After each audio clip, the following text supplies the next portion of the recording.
Sabihin guys, kasi ito, isang buong plywood to, hinati na ni Michael, ayan, 3/4 to. Ganyan kakapal yung 3/4. Ayan, so tingnan nyo, may mga butas dyan, ayan o, parang pinagdugtong-dugtong na kahoy. Ayan o, yan. Tapos ito pa sa kabila. Yan, parang alam mo yun, idinikit lang nila para maging isang buong plywood. Puro dikit yan, yan. Actually, kapag binuhat mo to, yung isang buong plywood, ay sobrang bigat, as in. Ang bigat niya, yung 3/4 na ganito. So, ang tawag nito ay sabi dun sa pinagbilhan namin ay China brand. China brand na plywood. Ngayon, kasi nung pinutol to ni Michael, dun nga nakita niya na may mga butas. Kaya ngayon, yung pangalawang bili na namin, kasi may nagsuggest sa kanya, bumili ka ng plywood na marine grade. Marine ng pangalan. Mas medyo may mahal, may presyo. Pero, mas ano ka naman, mas guarantee na talagang purong plywood siya. So, kapag inano mo siya, tinatanong namin dun sa pinagbilhan namin ay hindi ba siya China.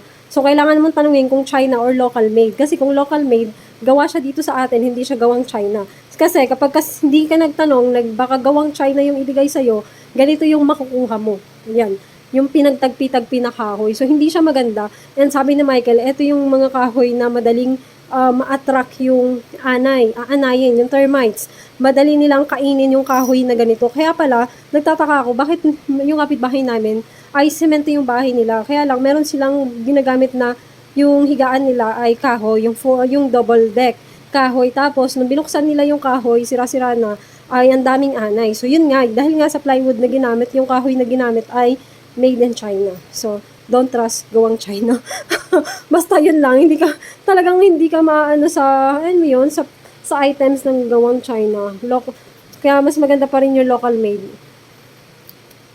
So, yun lang, na-share ko lang. So, alam nyo na, kapag bibili kayo ng kahoy, kailangan local made or hindi siya tatak China, hindi siya gawang China. Kailangan gawa siya dito sa atin or yung pangalan na marine grade. Marine grade kasi as in, ang tibay ng kahoy na yon. Ito yung ginagamit ni Michael ngayon, pangalawang bili namin ay marine grade na tatak. Ito yung kahoy na ginagamit na panggawa ng mga sa dagat, bangka.